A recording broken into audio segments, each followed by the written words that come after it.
Pertama ini tentang regangan. Jadi ada satu batang begitu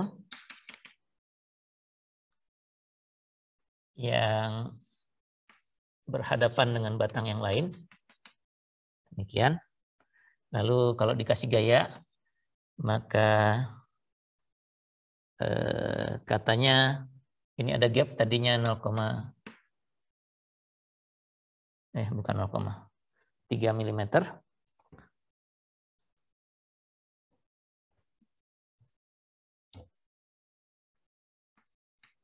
Ada jarak di antara kedua batang ini sebesar 3 mm. Kemudian dikasih gaya, kasih gayanya di atas dan di bawah. Tapi totalnya mestinya ya di sinilah begitu ya. Gayanya tidak terlalu penting karena yang diminta adalah regangannya ya. Jadi bagian AB ini tadinya panjangnya berapa ini? 2 meter. Dan ini 0,75 meter bagian BC-nya. Nah, kemudian setelah gaya P ini bekerja, maka gap ini tertutup dan malah menekan ke sana begitu ya. Jadi batang AB-nya menekan batang BC lebih ke kanan dan diketahui regangan AB-nya adalah 0,003 dan langsung saja yang ditanya adalah regangan BC ya. Begitu ya. Jadi ini dari regangan AB kita bisa hitung perpindahannya ya. Karena regangan itu adalah delta atau pertambahan panjang dari AB dibagi dengan panjang awalnya. Dan panjang awalnya diberikan 2 meter. Maka dari sini Anda akan bisa dapatkan perpanjangan AB ya. Jadi kalau dikalikan jadi 0,006 meter ya, karena ini satunya meter. Jadi delta AB-nya 6 mm. Sementara gap ini cuma 3 ya. Jadi batang BC-nya akan terdorong 3 mm ke kanan, maaf.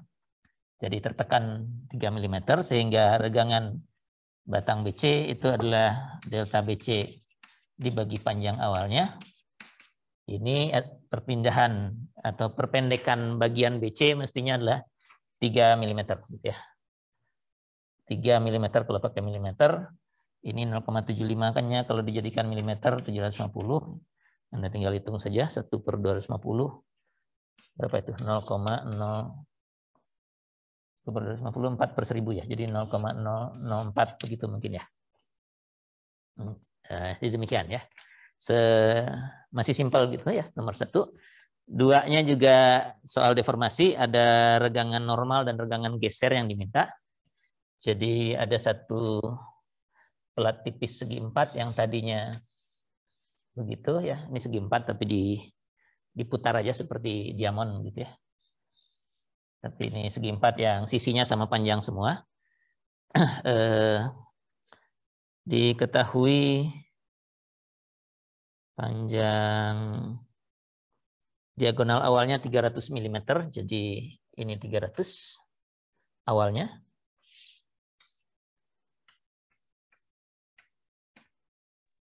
Begitu.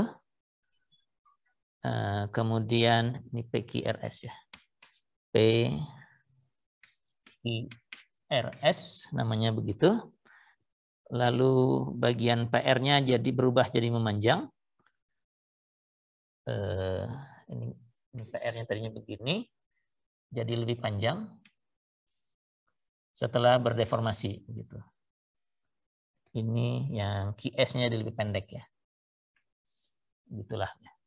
Mudah-mudahan cukup jelas ya. Ya lihat di soalnya aja kalau kurang jelasin ya. Jadi bagian ini memanjang PR-nya dan QS-nya memendek gitu ya. Dan nilai akhirnya diberikan. Jadi PR ini berubah menjadi 300. Nah, sebut aja PR aksen gitu ya. Setelah berubah jadi 300,3 mm. Sedangkan QS aksennya 298,7 mm ya. Jadi perubahannya ini kita bisa lihat delta PR-nya adalah 0,3 mm positif, sedangkan delta QS bukan 0, ini 1 ya. 1,3 mm. Ya. Yang ditanya regangan normal pada bagian QS ya, jadi yang ini. Jadi epsilon QS itu mestinya ini delta QS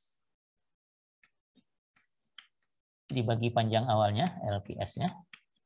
Yang ini deltanya adalah minus, ini minus ya, karena berkurang. Minus 1,3 dibagi dengan 300 ya. Anda tinggal hitung saja berapa nilainya.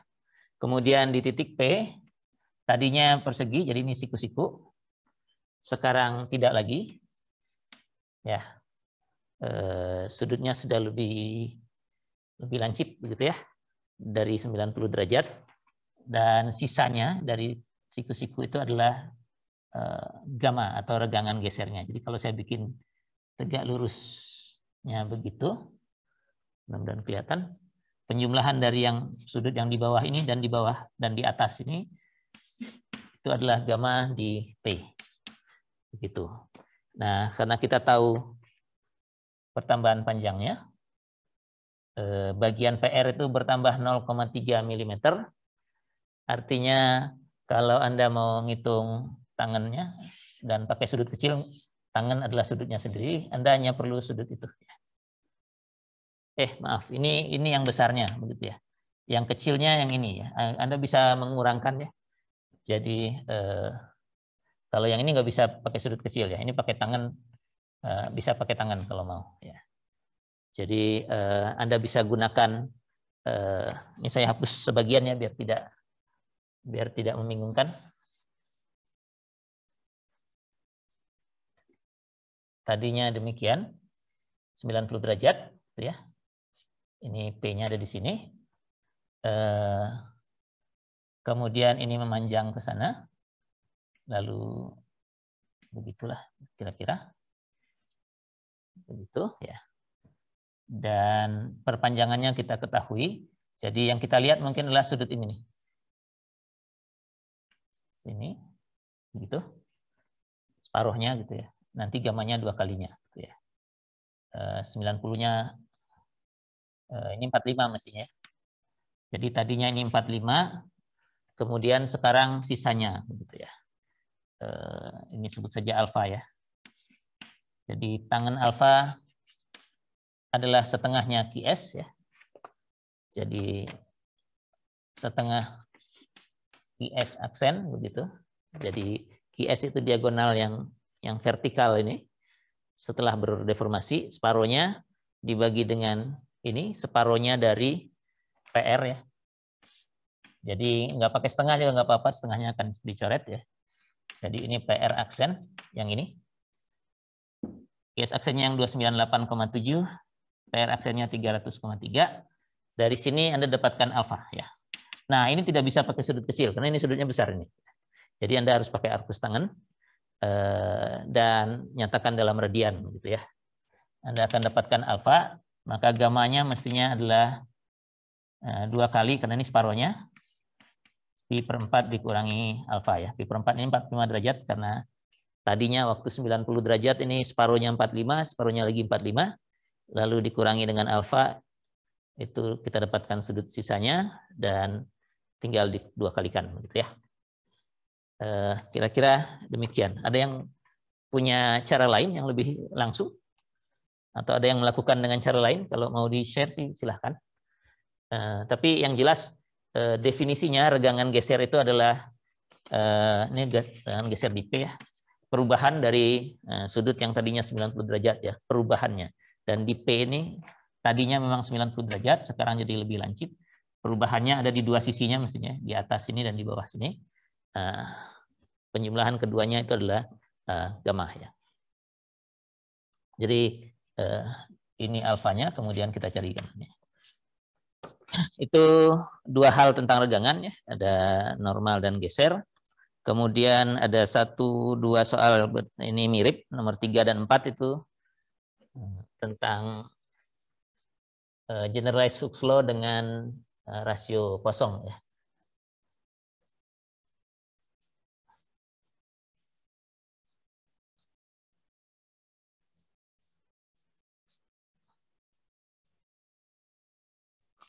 Yang pertama satu batang biasa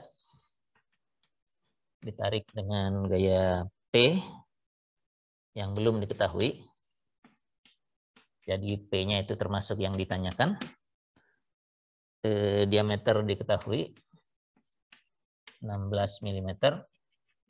Solid ya. Panjang juga diketahui 400 mm. Modulus elastisitas diketahui.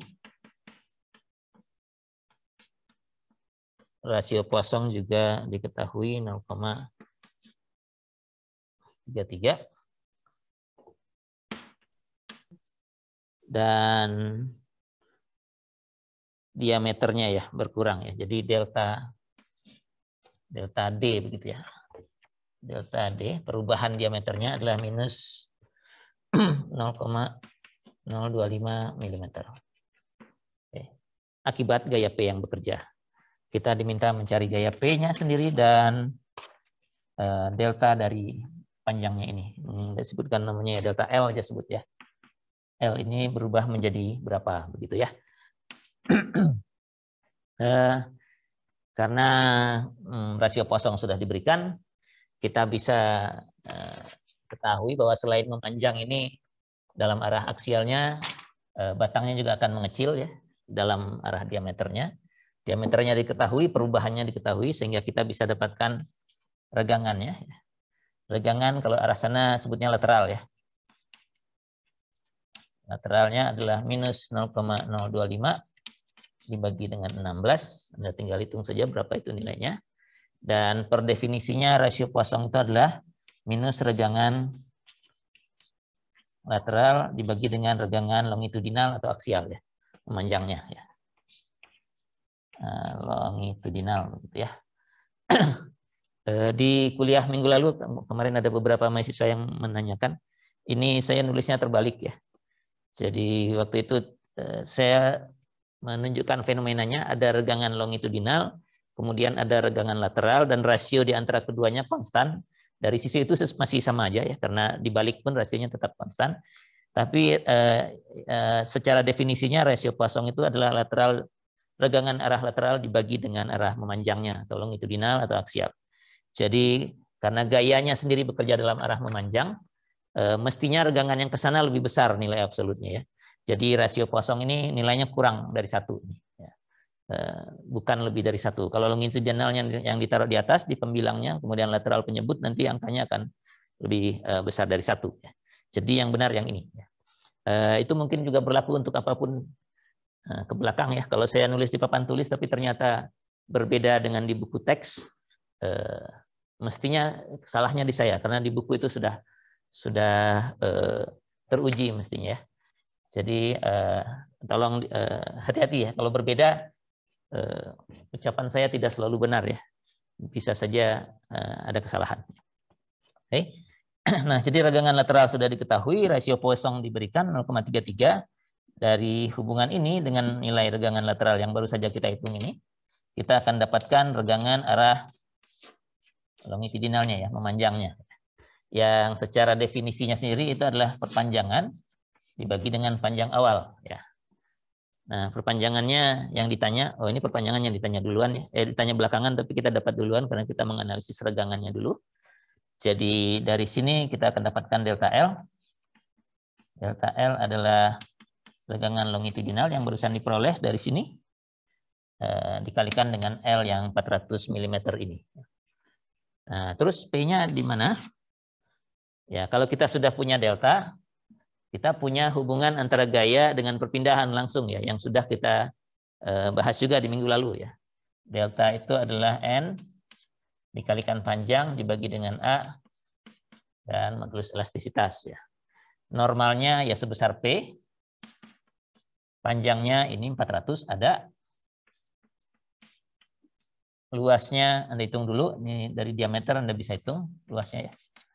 Kemudian modulus elastisitas diberikan gitu ya. Jadi kalau pakai ini 72 mm, ini dalam milimeter persegi, ini dalam gigapascal, nanti kita dan deltanya juga dalam milimeter, kita akan dapatkan gaya P-nya dalam satuan kilonewton ya. Jadi ini cuma mengutak-atik formula-formula yang kita bahas di minggu yang lalu ya. Dan ini makin lama makin banyak nih ya. Makin setiap hari, setiap kali kuliah akan ada variabel baru, kemudian ada formula baru. Jadi diharapkan dengan mengerjakan PR Anda sudah familiar sehingga nanti pas ujian buka buku kan mestinya atau buka catatan Anda tahu formula mana yang digunakan untuk kasus yang seperti apa gitu ya. Itu yang 3, yang 4 mirip tapi gayanya tekan.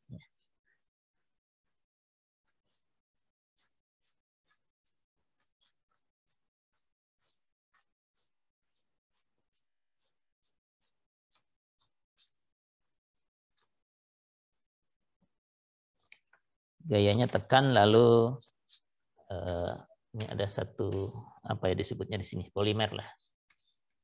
Tidak disebutkan jenis polimernya apa, tapi sejenis polimer, mungkin karet begitu atau material lain ya.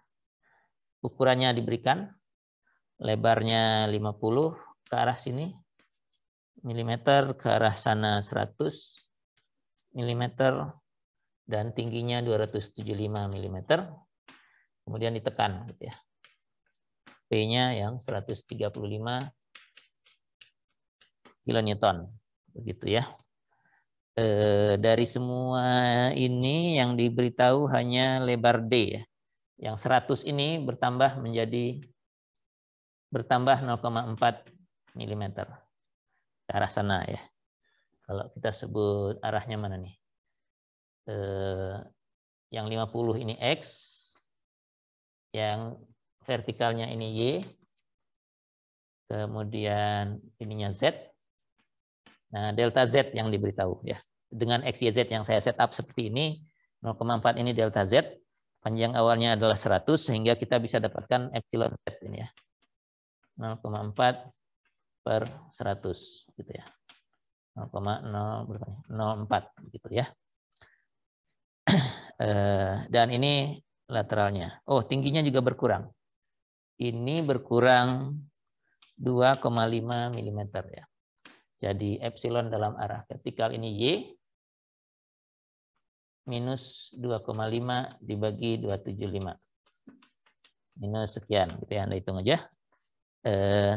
Dari 2 ini, arah gayanya dalam sumbu Y, jadi epsilon Y yang akan menjadi regangan aksial atau longitudinal, epsilon Z yang akan menjadi regangan arah lateral. Dari keduanya kita bisa dapatkan rasio Poisson yang diminta pertama, itu mestinya minus epsilon lateralnya Z dibagi memanjangnya Y. Jangan ininya yang dihafal ya, jangan YZ begini yang dihafal ya. Yang jelas yang arah gaya itu yang longitudinal ya. Jadi ini, kalau di arah di yang sana misalnya X-nya yang longitudinal gitu. Jadi lateral per longitudinalnya yang diingat. Dari sini dapat Poisson, kemudian modulus elastisitas. Dari perubahan ini mestinya sudah dapat ini ya, karena panjang dan sebagainya. Kembali menggunakan formula ini. N-nya sebesar P, 135, panjangnya ada 275, luasnya Anda tinggal bisa hitung 50 kali 100, 5.000. Modulus elastisitas yang akan dicari, tapi deltanya sudah diperoleh 2,5. Jadi Anda bisa hitung modulus elastisitas. Dan perubahan lebar yang satunya, ya tinggal ngikut aja. Karena rasio Poissonnya tetap, epsilon Z-nya ini mestinya sama dengan epsilon X ya. Regangan dalam arah X akan segini juga. Karena dia Poisson rasio sifatnya begitu. Kedua arah yang lain, di luar dari gayanya, nilainya sama ya. Nah, dari sini Anda akan dapatkan nanti delta X ya. Delta X itu adalah epsilon X dikalikan panjang awalnya yang ini, 50 mm ya. Begitu. Itu dua problem tentang generalized Hooke sebenarnya ini ya, generalized Hooke's law, tapi gayanya cuma satu, menggunakan rasio Poisson. Kemudian yang kelima ini deformasi geser. Jadi aplikasi dari yang regangan geser tadi dengan hukum Hooke untuk regangan geser ya. Jadi ada satu, ini saya lihat dari samping saja, soalnya dari di gambarnya perspektif, ini dilihat dari samping begini. Ada gaya P yang menarik ke kanan, gaya P-nya menjadi geser karena ditariknya di sebelah atas ini. Jadi di sini jadi geser V yang nilainya sama dengan P begitu. Sehingga kalau deformasi geser, murni geser, tidak ada tekannya atau tariknya, dia deformasinya akan begini. Akan begitu ya. Jadi tidak terjadi perubahan volume, hanya berubah bentuk saja. Ini kalau begini segi 4 ini dengan trapesium ini trapesium jajaran genjang ini sama ya luasnya. Gitu. Luasnya di sini ya, dikalikan tebal sana volumenya tetap. Nah, ini deformasinya yang saya buat. Ini kemudian dimensi awal diketahui, jadi ini adalah berapa ini? 100 mm. Ke arah sana adalah 40 ya. mm, dan lebar ke dalam itu B-nya adalah 50 mm ya, ke arah dalam papan tulis ya. Modulus gesernya diketahui G 35 gigapascal. Gaya P juga diketahui 30 kilonewton. Terus yang ditanya apa? Perpindahan horizontal, oh deltanya ya. Jadi ini seberapa jauh nih? Pelat kakunya yang ada di atas ini kan. Jadi tadinya di sini, kemudian pindah ke sana. Jadi delta ini nih yang diminta ya. Sama dengan berapa? Karena ini gayanya geser, tegangannya juga akan berupa tegangan geser, dan deformasinya jelas kelihatan deformasi geser ya. Nah, kita bisa cari dulu, bukan cari dulu. Kalau tidak tahu mau mulai dari mana, yang jelas di sini ada deformasi geser gamma, begitu ya. Nah, gamma itu definisinya. Nah, kalau ini bisa kita gunakan sudut kecil ya, karena yang tadinya 90 derajat, yang berubahnya yang ini, gitu ya. Yang besarnya yang bawah sini. Nah, gamma ini itu sama dengan tangannya sendiri. Tangannya adalah delta, ini delta ya, sama. Dibagi dengan tinggi ini ya, 40 mm. Gitu. Tapi kita belum bisa ngitung gamma ya. Cuma kalau ada modulus geser, pasti kita bisa hitung tegangan geser menggunakan hukum Hooke sama dengan modulus geser dikalikan gamma ya. Oke, tapi tetap kita belum bisa ngitung tegangan geser karena deltanya belum kita ketahui. Anda masukin ke sini pun G kali delta kali 40 ya, G-nya sudah ada. Oke. Nah, dari gesernya sendiri karena di permukaan atas itu kita tahu ukurannya. Tahu itu juga adalah V dibagi dengan luas ya. Luas tempat di mana bidang yang menerima gaya geser ini ya. Jadi A-nya itu V-nya ini 30 kilonewton dibagi dengan luasnya 100 dikalikan ke sebelah sana 50. Nanti ini satuannya jadi gigapascal ini ya. Karena kilonewton dan milimeter persegi. Jadi ini sama dengan sekian GPa. Berapa nih sih? 30 dibagi 5.000 ya. Wah, enggak terlalu bagus angkanya ya. Lumayan sih ya. 30 bagi 5.000 itu 60 per 10.000 ya. 0,006 begitu ya. Lalu dari sini Anda masukkan ke sana, Anda akan dapatkan gamma. Dari sini ke sana kita akan dapatkan delta. Itu ya.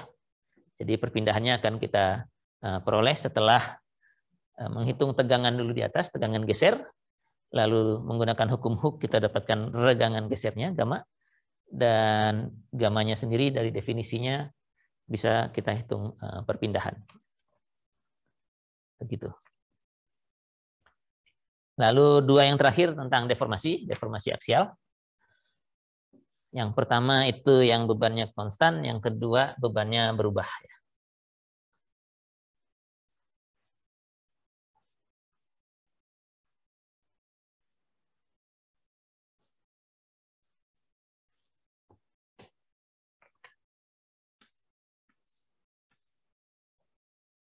Oh, kecil ya. Ada batang seperti itu dengan 3 penampang, tapi gayanya cuma 1.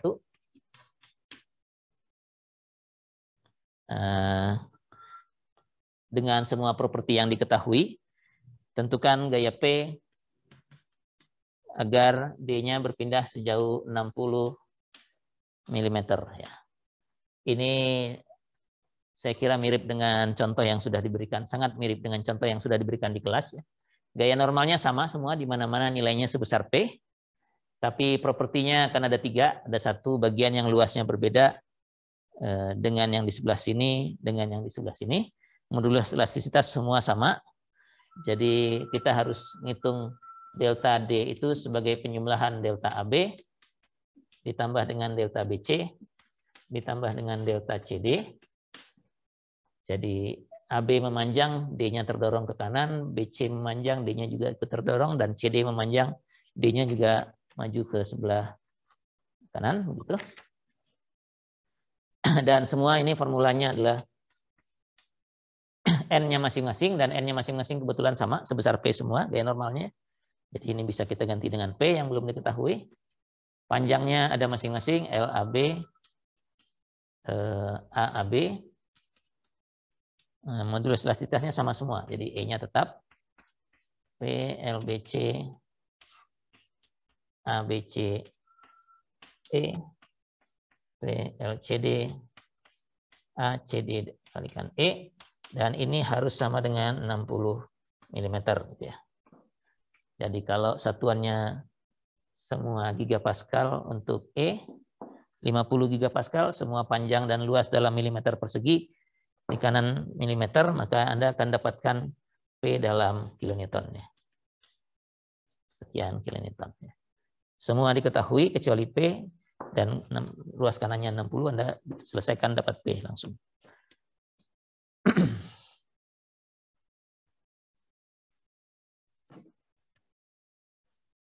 Yang terakhir, ini perubahannya kontinu. Ya.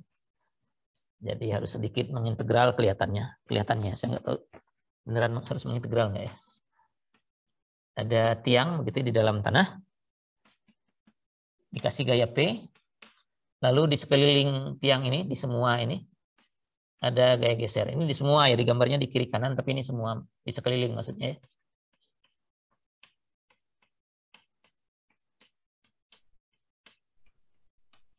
Begitu, kalau dijumlahkan sudah diberikan nilainya. W-nya 4 kilonewton per meter, ini sudah per meter panjang ke sana ya. Jadi sudah, karena di sekeliling, resultannya atau totalnya pasti bekerja di tengah-tengah ya, di sentroid dari penampang gitu ya. Atau kalau kita lihat potongan dari sini, begini, semua gesernya bekerja di sini, begitu. Semua ini kalau dijumlahkan akan muncul di sini gesernya, maaf. Oke, gaya reaksi di bawah tinggal pakai keseimbangan saja. B ya, sigma F vertikal sama dengan 0.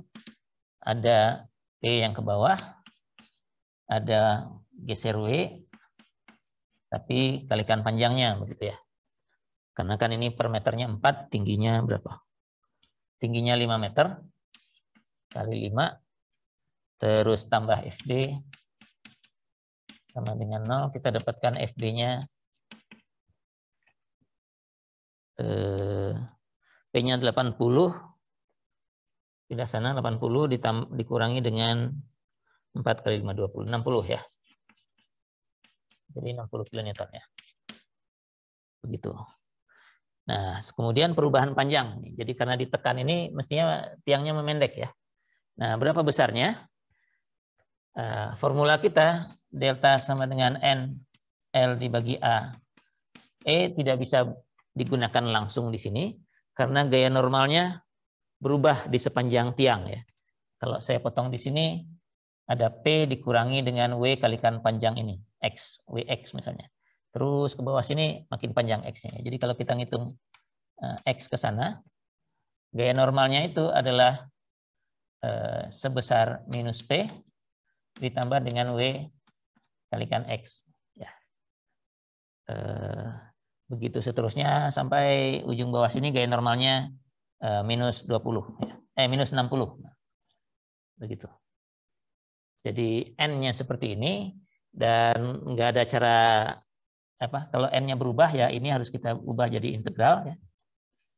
Jadi deltanya menggunakan formula 0 sampai tingginya 5 ya.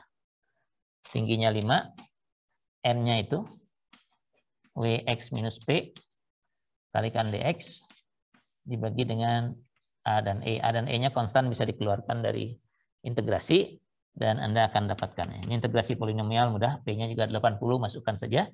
Anda akan dapatkan perpindahan dari batang ini ya. Jadi berapa besar, mestinya negatif ini hasilnya ya. Karena ini 4x, Wx-nya bisa kita ubah jadi 4x, P-nya 80 ya. Jadi untuk X dari 0 sampai 5 yang di dalam kurung ini nilainya selalu negatif ya. Jadi hasil integrasi ini akan negatif. Artinya batangnya memendek.